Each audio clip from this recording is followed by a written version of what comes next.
So one thing that we noticed, the biggest takeaway was what, Flip? Pops don't get a lot of love. Not a lot of like Father's Day songs. There was a list that you found online about like holiday songs. The most popular Christmas is #1. I think Father's Day was like 23rd. 23rd place. And you can tell by the gifts that we get. Underwears and socks. If we're lucky. Maybe cologne. And then if we're really lucky, we get cheeks. King Winolius sang about King Winolius said it. Are we too simple? We are the vocal line. Hear me turn it up, can you hear the sound? We are the vocal line. Yeah, we do it for the love and we spread it around. Oh,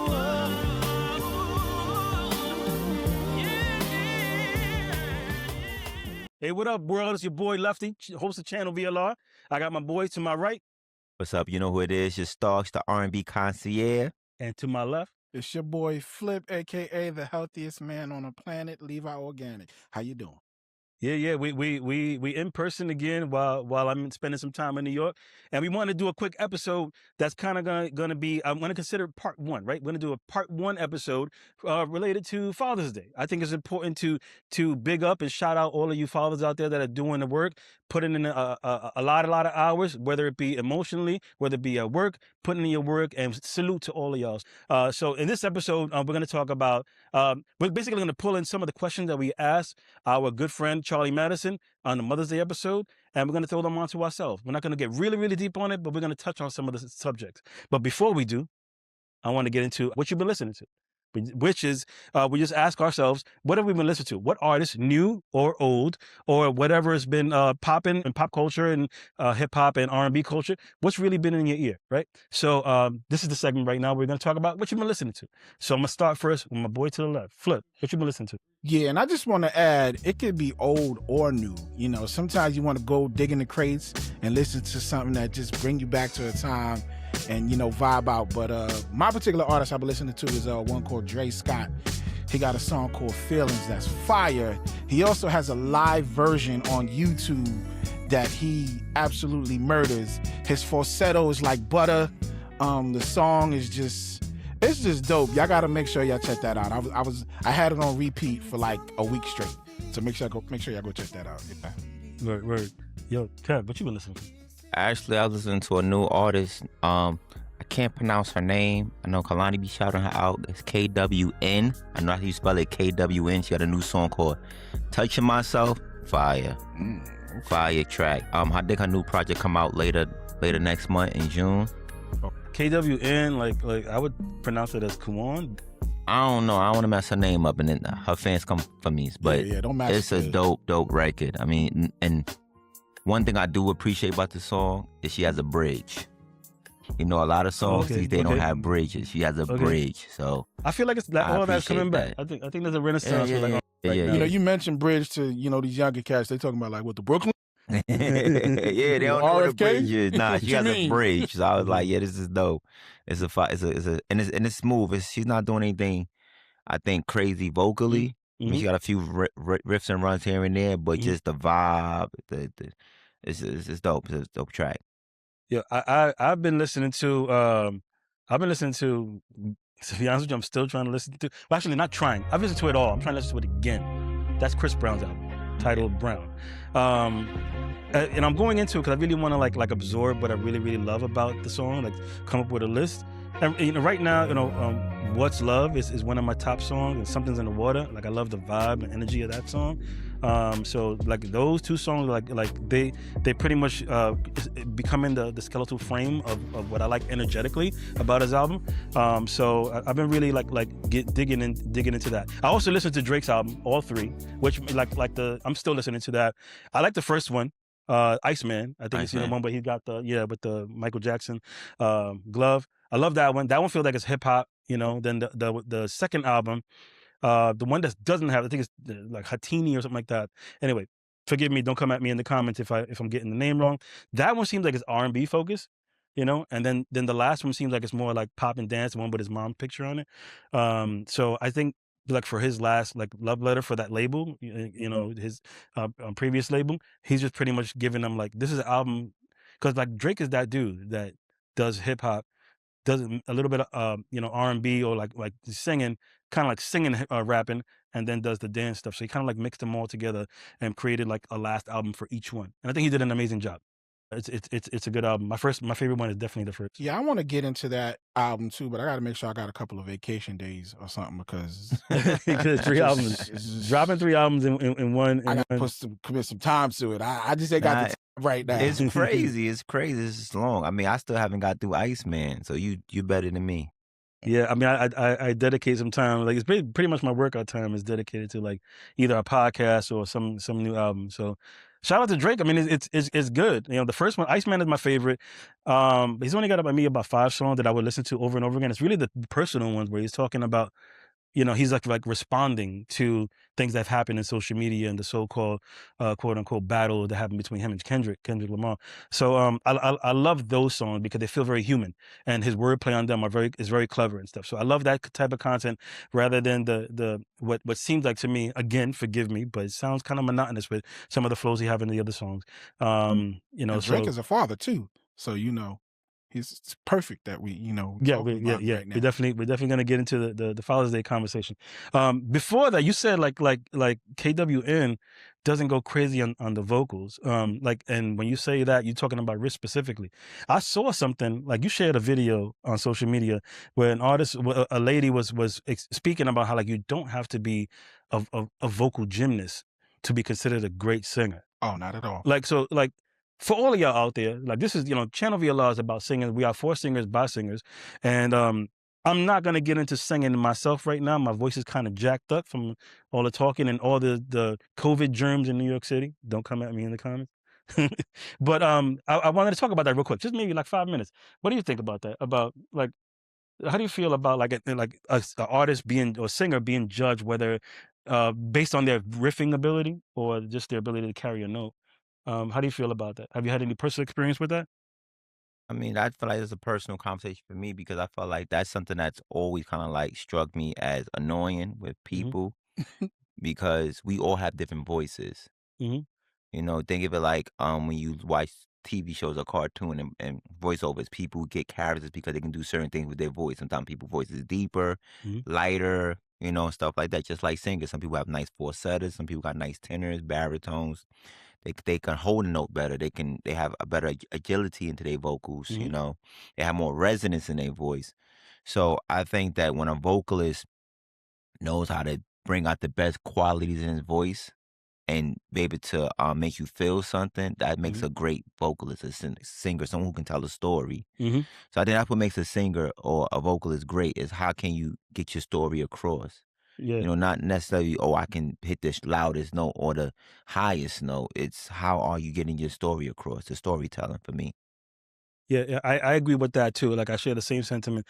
Like I think you can get to a place where if you can, I call it making love to a note. You can hold a note in a particular way with such like calm that the energy of the note itself starts to become like it starts to overtake the ability to like I could hear a song with somebody just holding a beautiful note, and that'll impact me emotionally more than somebody doing a crazy riff.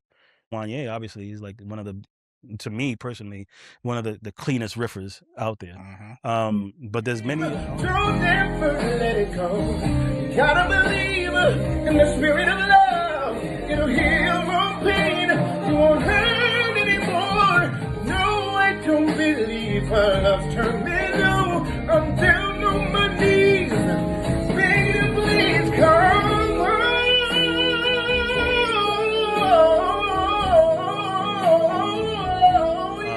But there's many artists that they hold a note a particular way that just hits me beautifully. Like one is Fred Hammond. Fred Hammond does a little bit of riffing, but the way Fred Hammond delivers a note, and the way he like transitions from one scale to another so smoothly and effortlessly, it's just beautiful. Yeah, but that's what you enjoy too. Like I said, it's like you could take a simple song like White Christmas. I'm dreaming of a white Christmas. Like he's a baritone bass. It's that vibe. You can't hear a tenor singing that song. It's the vibe. Doop, doop, doop, doop, doop. It's that kind of vibe, and it's like you appreciate the deliverance of that song and what he's bringing because that's what it calls for. Right. You know, but now you hear another song where the person wanted to sound happy and chipper and have more of a higher voice and more of a tenor. He's belting like, so it's like whatever the song requires is Mhm. what the deliverance is, and I feel Mhm. like that's what makes a vocalist great is how you deliver the song, Yeah, yeah. what you're capable of. Yeah, yeah. Your skill, the effort and the way you're delivering it shows your skill. Like Now, it's not only popular music kind of makes it kind of hard because it's one size fit all. We used to hearing tenors. Wait, what do you mean by popular music?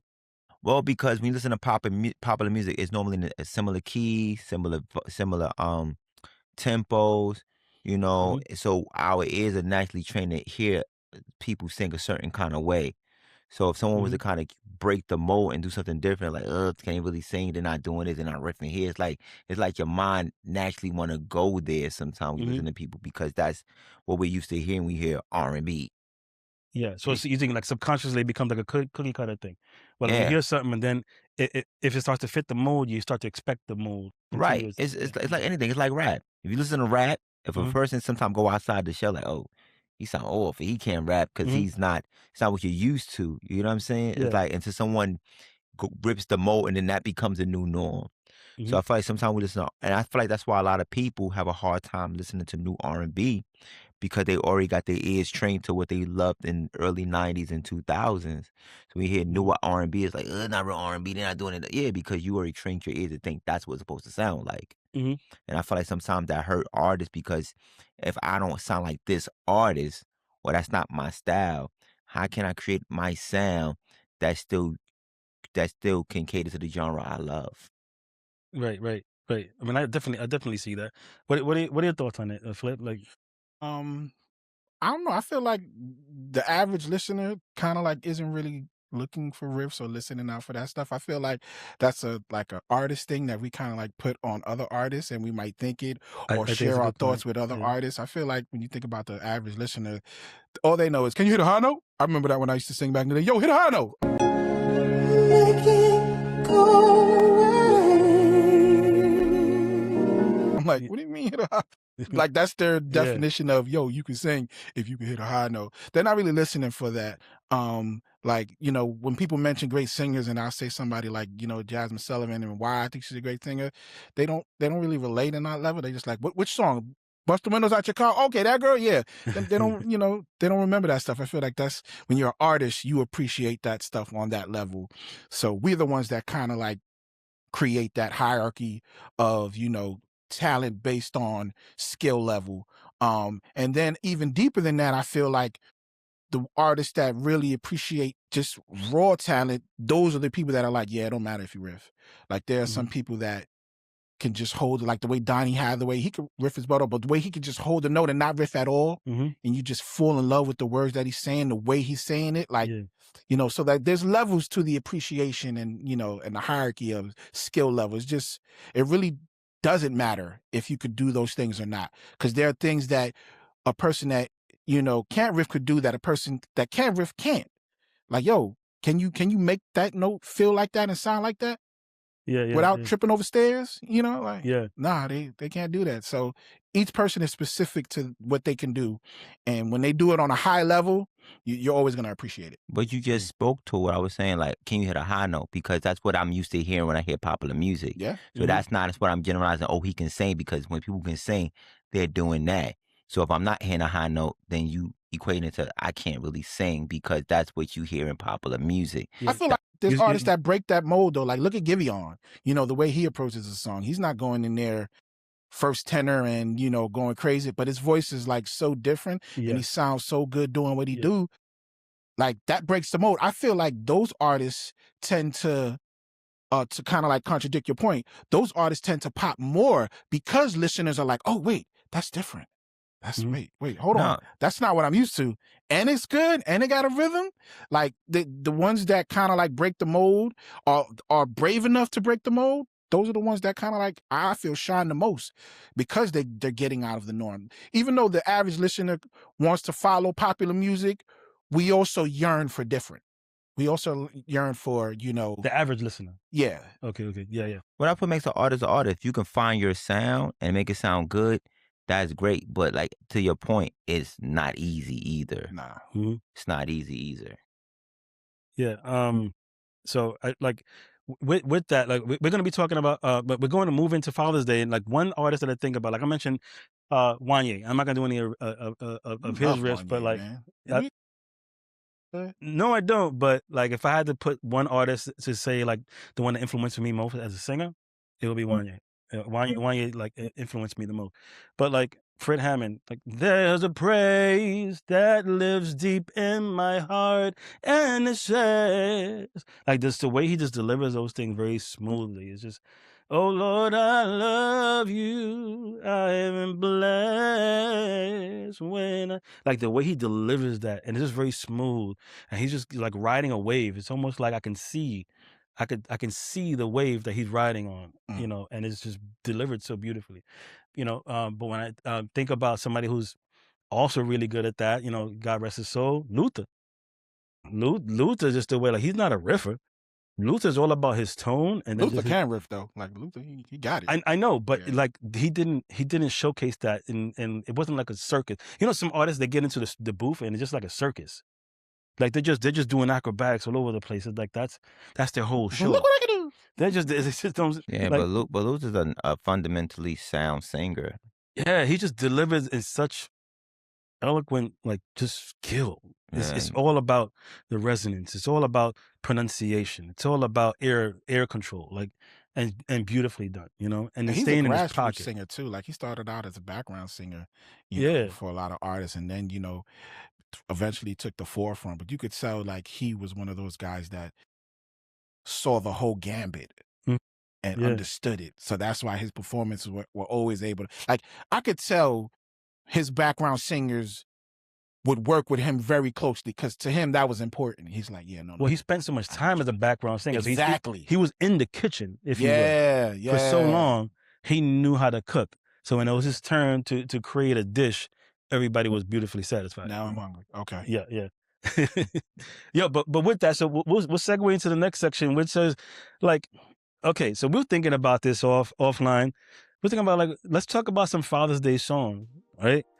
And the first one that we bring out is like Luther's, you know, Dance with My Father Again, which I didn't really understand was like a Father's Day song, but it, you know, did a little bit of research on it, so I'll let you speak to it.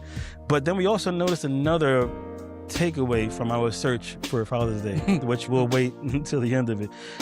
Flip, what did you find out? Yeah. What inspired the song was basically, you know, his youth and him watching his father, you know, dance with his mother, and you know, all those flooding memories that would come back to, you know, how he was raised, the love inside the home, and you know, and it forced him to pen that song. And you know, and we all have those moments where, you know, God willing, if you're blessed with having your father in your life, like you have moments where you remember your father doing a certain thing, whether it was repetitive or it just stood out in your mind. It's like a slow motion video. And when you think about that, the feelings follow it. You remember how you felt and what it brings. And even in listening to that song, Luther transports me to those feelings. And, you know, and I relate it to my life and, you know, my relationship with my father and the moments that we've had. And yeah, I think it was dope. Like, and to speak to refreshing and something different, it splashed as something different. I was like, oh shit, they loving up on fathers. Okay. You know, I felt proud. You know, I felt proud when that song came out. So besides that one, what else did you find? What are the songs were like, you know, popular Father's Day songs that came up in the list? Will Smith's Just the Two of Us. Okay. But he made it a Father's Day type song because it wasn't like Gerald Levert and Eddie Levert had If You Ever Know You're My Hero. That wasn't a Father's Day song, but when they did it together. Yeah. Oh, Wind Beneath My Wing. That's another one. Yeah. That's the same one, same song. Yeah. Okay. Yeah. That's another way. Yeah. Yeah. So, you know, so like certain songs were kind of like, I don't know, we had Father's Day songs. Did they make that one a Father's Day song? Or because I feel like that was a remake. Wasn't that like a Bette Midler song or something like that? Yeah, but they did it together. Remember that Joe Levert and Eddie Levert had an album together. Yeah. You know what I'm saying? That was one of their songs they sung together, and it was like to each other. It's kind of dope. But now it turned to a Father's Day song because it was like, You Ever Know You Was My Hero. Dope. Yeah. What about you? Is there any other song besides those two? I think Stevie Wonder's "Isn't She Lovely"? Isn't She Lovely is a father talking about a daughter. I guess it counts. Yeah. Like 'cause it goes both ways. The like love like, of a like, father. Like the father of yeah, absolutely. Yeah. So And, that's it ain't a lot, unfortunately. yeah. So like if I had to choose a song and I think about Father's Day, to me it's always going to be a gospel song, but that's you're tying religion into it outside of the personal human human to human interaction. So one thing that we noticed, the biggest takeaway was what, Flip? Pops don't get a lot of love. There's just not a lot of like Father's Day songs as many as there are for mothers. And so like there was a list that you found online about like Father's Day, I mean like holiday songs. And Yeah, well, holidays period that are celebrated, and the most popular, and I think a comedian was referencing in one of his skits where he was saying that you know, I think Christmas is number one, but Mother's Day was like a close second or third, and and like how often people celebrate it and how many people celebrate it, and I think Father's Day was like 23rd. So like we were like, wait a minute, there's like 23rd place. there's 20 other holidays more important than Father's Day. And you can tell by the gifts that we get. Like, honestly speaking, you know what I'm saying? Like, we only if you're lucky to get gifts. we only get underwears and socks, right? If we're lucky. If we're lucky. Maybe cologne. And then if we're really lucky, we get cheeks. If you're able to get... Can you sing about King Melonia said it. Like, we'll piece it in here.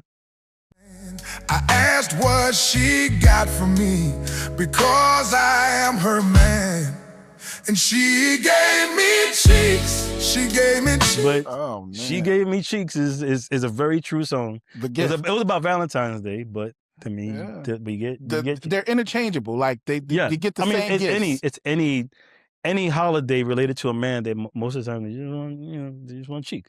But yeah. So so I mean, are we too simple? Is that what it is? Maybe. I don't think we are. I think we have levels. I think we want more. I mean, that's another conversation. We're just not heard. Fathers aren't heard. Yeah. FAH. Yeah. Fathers aren't like that. Nah. Yeah. So with that, like we want to get into the Father's Day conversation because fathers don't get the love. There's always especially in our culture, there's always I wouldn't say stigma, but I guess a stereotype of like the father's not really present. And sadly, the data shows that it is true, right? It's trending the opposite way now. Absolutely, that's a huge thing, and I say that because I speak to a lot of folks, and whenever we start exchanging stories, but I find that there's a lot more similarity. I think it's a generational thing. I find that people who were born in the 70s and 80s, there's a larger percentage comparatively to history that relationships are lasting longer and marriages are doing the work to stay together a little bit longer. It's not an astronomically huge number, but I do notice a trend that there is an improvement there. So with that said, like we could start very quickly and say like just overall, how do you feel about Father's Day in general from a singer's perspective? So like I guess the first question would be, what are some of the most difficult things that you find as a father when it comes to balancing your life as an artist who sings to be an artist, and then the responsibilities of being a father? What are some of the challenges that you might notice there? And all of you out there, please chime in and let us know in the comments if you have any thoughts about the subject. We find that even in those sections, in those areas, most men don't even want to talk about what it feels like, because we have been told that men are not supposed to be really emotional, really just like vocal about what they feel, and that's something that needs to change. So, what are your initial thoughts? I'll start with you because you're actively in your craft. And you're still recording and writing and stuff, and you're a father as well. So, any preliminary thoughts on the subject? Yeah, I think the hardest thing is just balancing and prioritizing. I think as men, I mean, if you're a good man, I would say if you're a good man who want to be a stand-up father, you kind of come last sometimes. You got your family, you got your child, and that comes with your job. That comes with a lot of responsibility, bills. Vacations for the family. The little things, the big holidays, birthdays. So, like you say, you go down the list. Music, my personal time. Yeah. Where do you fit that in? If you're not a man who just has tons of money or even just time, where do you fit that in your life? So it's not easy. I mean, I think it got to be you have to, the best way, you got to prioritize it. You have to prioritize it. You have to. You have to eventually just be organized. Being organized is very important. So this day I'm gonna do this.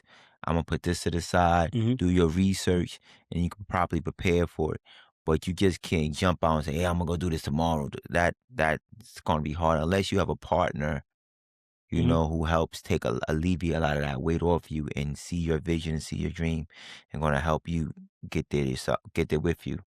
Yeah. So when you say that like the the music and stuff goes to the bottom, you're saying that from a personal perspective of like, I as a musician who's also a father am putting music on the bottom because the importance of what I need to do as a father outweighs or takes more take more Precedence. precedent or like focus than the music. So it's something that you're choosing is because the balance, admittedly, is really, really difficult. Yeah, So absolutely. it's a choice that you make, right? Yeah, because we all been doing music for a long time, but when I had my son, I had to put music on the back burner for about 10 years. Wow. That's being truthful. Yeah. And there were times within that 10 years I attempted to do music, but then, there's always something that was a roadblock. And normally that's something that came up with my family. Yeah. Because you do the song, all right, cool, now it's time to shoot a video. Money. Or it's time to print CDs, market, money. This. So like, I can't. So, you know what I'm saying? Just to be on a more personal tip, it was kind of hard because as you get older, like, I'm too old. Do I really want to do this now? I wanted to do this because it's been on hold for so long. But, because of social media and the way life is, you got one life to live. You could wake up tomorrow or you cannot. So it's your choice to decide what you want to do with your time. Yeah. So that's for everybody out there who has dreams and feel like they're too old and they can't do it. Just do it. Just have fun with it. Don't put too much pressure on it. Just have fun with it. Yeah, but I mean, I feel like any man who's being responsible, sometimes they're trying to prioritize their life properly. Some things gonna take a back burner, and then trying to do it the way we want to do it. Because we come from a certain level of quality. We want it like this, we want it like that. It costs money, and So unfortunately, the restraint is not only time, but it's also money. the money's a big factor. Yeah. And I feel like that's at any level, because the bigger you are, the more money you spending, so you still can find yourself back in the same place. Yeah. Flip, you're on a different side of the spectrum in a sense that you waited. You put family.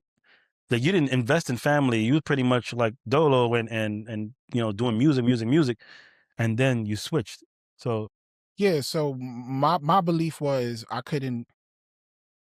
knew I wouldn't be able to focus on a family the way I needed to if I had, if I had kids. I know I wouldn't be able to focus on them pursuing music. I had the laser-like focus, the blinders on. I know when you're doing music, there are no distractions. The opportunity doesn't wait for, I got to go pick my kids up or it's my son's birthday. The opportunity doesn't care. Yep. So I knew that. So that's why I purposely put up, creating a family on the back burner. And then when music ended and I didn't pursue it no more, that's when I picked up all right, I need to start my family and, look for another career. But I want to highlight too, also that, depending on your age and where you're at in your life, you're looking at two totally different like spectrums. Like when you're young and you're a struggling artist, that's the term for a reason, struggling artist. Those you young guys out there who have kids, it's almost a contradiction. Like you're a struggling artist, but then you have a child who doesn't care if you're a struggling artist. Your child needs milk. Your child needs this. So those in itself are going to bump heads. So, be really strategic in your approach to that. Like they don't help each other. They make it harder for each other. So, but if you're older, if you have a career, if your kids are a little older and you want to pursue music, now that alludes to what Kevin was saying, the balance. Now you got income coming in, you got time, you're able to smooth over everything evenly and devote however much time you want to at a comfortable level. It's a cool place to be at. But again, who's to say your opportunity wasn't umpteenth years ago? Yeah. And that's if you're pursuing it for that purpose. If your goal is the limelight and all that other stuff. Some people just do it because they love it. That's a good place to be at too. Because you can make enough money doing what you love without being a star. Yes. You know what I'm saying? So there's so many levels to it. So that's one. But you brought up earlier, like doing it properly. Like, you know, if you're a man and you're doing it properly, let me throw it out there. And I'm not trying to like take no shade. We have superstars in our lives that we love who didn't do it properly.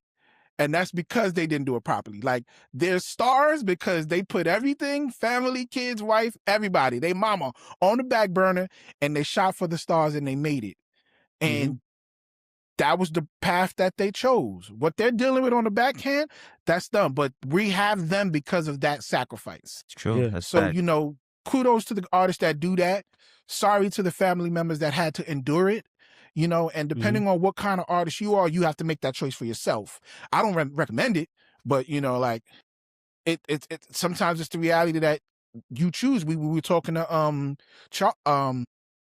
Charlie about it, and we were like, you know, some choose the dream. Charlie Madison from our Mother's Day episode. Yeah. Yeah, some choose the dream, and others choose family, and some people go in between in the middle.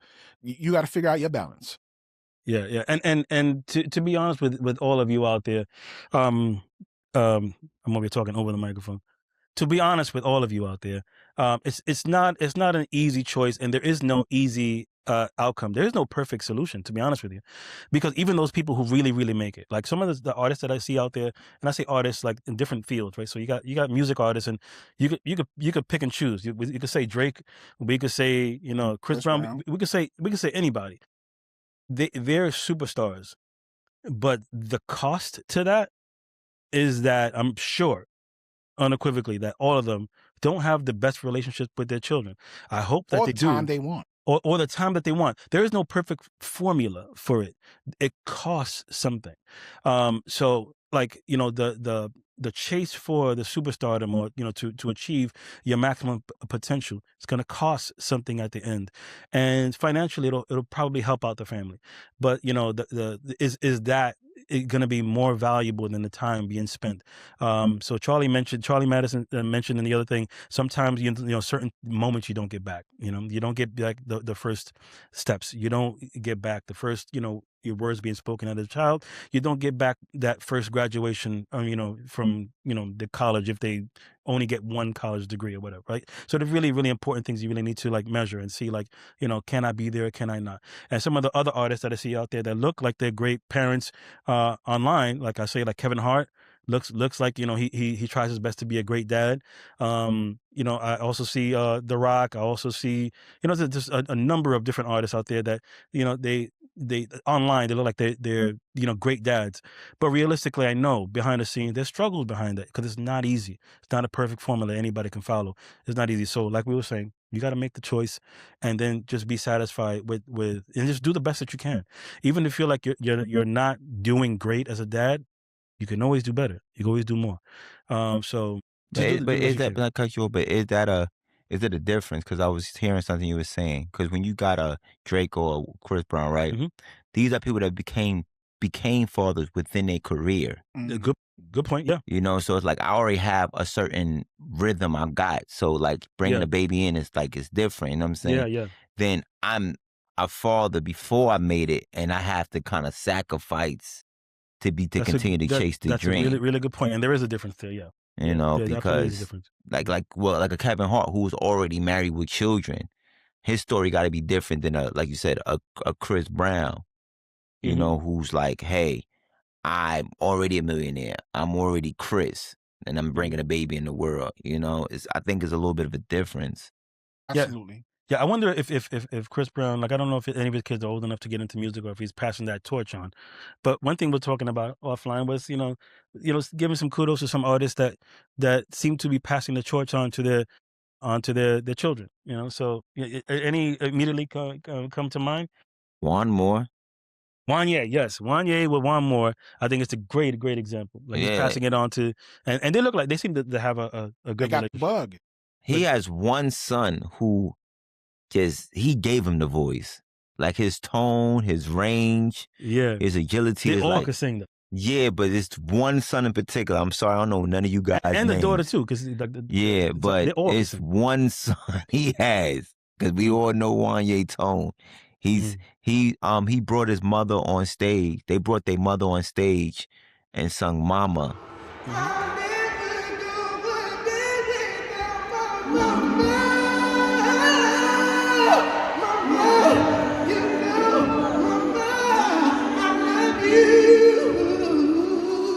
And his son did Wanye part. And twinning. 100%.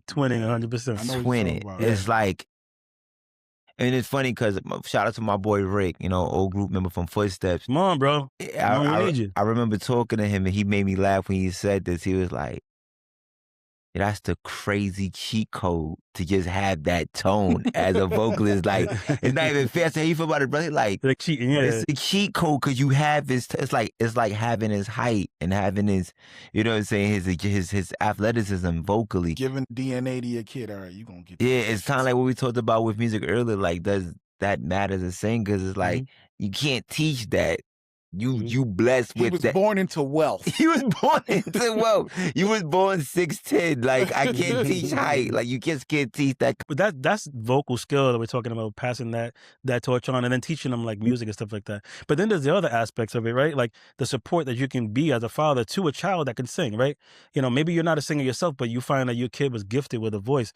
We think about, the quintessential one is, Joe Jackson. Joe Jackson. I'm about to say Joe Jackson. Joe Jackson is the quintessential. Like, he was hard on the kids. You said but Joe Jackson and I flinched. I know. That's how much of an influence he's had on the music. Another one is Matthew Knowles. You got to give Matthew Knowles props. Absolutely. Matthew Knowles. Shout out. And then I give a shout out to I give a shout out to Jay Valentine's dad, Ron Newt. God rest his soul. Ron Newt, I heard this story with Bobby and Jay were talking about this story. They have a podcast on R&B Money where they go into Jay Valentine's history. And it was basically Bobby, who is Jay Valentine's bigger brother, was interviewing Jay. And it was such an entertaining conversation. And I think there might be two parts to that. But anyway, they were going into their group, and their group they're basically trying to be modeled or brought up similarly to the Jacksons. And they apparently met the Jacksons and Joe Jackson and stuff. But Ron Newt was the father of his son's group that he put together called the Neutrons, which I think is clever as hell. Shout out to Ron Newt, God rest his soul. His name is Ron Newt, turn it around, Neutrons. He called them Neutrons. So there's ways that you can support your child if you notice that they have the gift. And if they do, one thing, like, me and my parents, they didn't really know that I can sing until older. But like, I oftentimes think, like, what if they did understand that?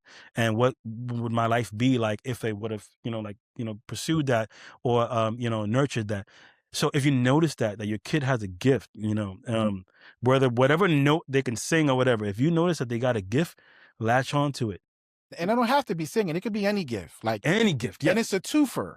One, if it just so happens to be something you love, you're still doing what you love, but you're also bonding with your kid. But I would say something to that too, because I feel like, and this is what I don't like, because I feel like Joe Jackson in particular, and I even heard some with Matthew Knowles, they get bad raps. Because it was ugly though. Like because they see something in their children, and their kids may see it too, but just having fun with it.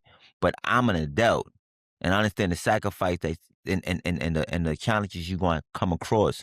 So now I'm pushing you to a point where you're breaking, And most people are like, oh, you're taking away their childhood, you're taking away their choice. But we wouldn't have Beyonce, we wouldn't have Michael Jackson. You know what I'm saying? So like, it's like what they say, like, you want the hamburger, but you don't want to see how the cow's slaughtered. Yeah, type philosophy. Yeah. It's like there's some work behind that that's required in order for that level. So do you feel like sometimes fathers get a bad rap for doing what they got to do? Well, that's a great point, and I think it's a good segue to I think might be our final point, which is, what are some of the I wouldn't say stigmas, because we asked this question to Charlie Madison, what are the stigmas about being a mom? But I would say some of the stereotypes that are typically thrown at men who are trying to be an artist, or like you're saying right now, an adult that's trying to support their kid's gift, some of the negative things. So with that one starting, I would say it seems like if a parent or an adult is trying to capitalize on their kid's gift, the negative viewpoint behind that is has typically been that they're trying to work their kids to the ground and use them for money and live vicariously through their child. and live vicariously through the, which kind of feels like a catch-22 because you're trying to support, but at the same time they're throwing shade at you in that area. But we get that as fathers in general inherently because we're fathers. Like, we raise our kids harder than the mothers. So like, we do everything that way. We want our kids to grow up strong. We want our kids to be safe. We want our kids to feel protected, know how to protect themselves. So even outside of music, our approach is usually a little more stern. Yeah. So like, even like that follows us anyway. Like, that's how we're viewed. Mothers are nurturing, sweeter, softer, nicer, that serves a purpose. But the way fathers do things also serves a purpose. We get you to a certain level through, Yeah, but it's that saying, I'm not your friend. Like, I think now, today's age, we want to be our children friends. We want to hear them out. We want to cater them, which is, there's a thin line. There's a fine line between both, but I'm here to guide you. I'm here to teach you. I'm here to, to nurture you in my way too, in a sense, so I'm not your friend. I love you. I care for you. I'm not going to treat you badly, but I'm here to be, you can't cut school and be like, hey man, don't worry about it, man. It's cool. I gotta discipline you. Yeah. I gotta punish you. Like, I have to be that person. So when I'm trying to push you to be great, you understand what I'm asking of you. There's no one else that's going to experience what you experience. Millions of people would never experience what you're going to experience. You get what I'm saying? Yeah. Like, how many people can actually say they know what and live the life of Michael Jackson or Beyonce or some of these artists that we love? So your discipline has to be on a whole nother level. Your focus, it got to start at 10. It got to start at 8. You got to just be locked in. You know what I feel like kind of like encompasses that? There was a story about Will Smith and Willow, and how, he saw like the bug in her, and he was pushing her and he was getting her to do shows. And I think she had that Whip My Hair song that blew up. Remember and that? it was really popping. Right.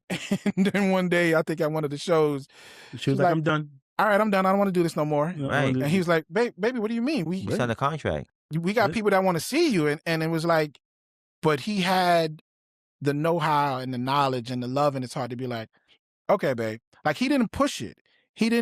He saw something in her that was like, all right, this is something that they're exploring. I'll even use this example of my friend. My friend put my kid in her kid in swimming lessons, and the kid was in swimming lessons. And after a week, she was like, I don't want to do it no more.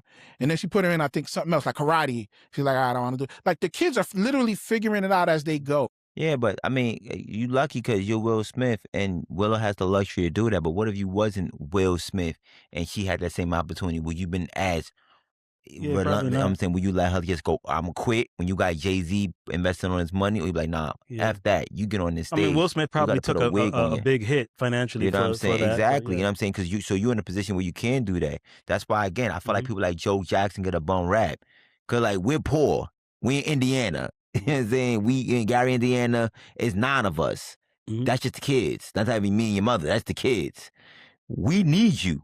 So if I gotta bust your ass to make this happen, we gonna do it, because you're not realizing what's in front of you. You change your whole family last name forever. Was it worth the sacrifice? Well, the only people that can answer that are the ones that experienced it. Yeah. And they're really the only ones that can speak to it, because in essence, you're asking them, was what you have now worth sacrificing your youth? Like, a lot of us were blessed to have it, and a lot of us didn't have it and didn't gain anything because of the way we were raised. So there's levels to it, but they're the only ones that can answer. Ain't nobody making a motion picture about me. Yo, with that, folks, I'm going to bring it to an end. Again, this is just part 1. We're going to have another episode for part 2, Father's Day, just shouting all of you out and talking about really meaty subjects that are really important because nobody talks about. Yeah. Well, everyone, that was this episode for part 1, Father's Day. I am your host, Lefty. This is Channel VLR. Peace. We are Channel VLR. You are Channel VLR. Thank you for giving us your eyes and your ears and allowing us into your world. Catch you on the next one. Peace. Peace, y'all. We are the focal line. Hear me turn it up, can you hear the sound? We are the focal line. Yeah, we do it for the love and we spread it around. Oh, oh.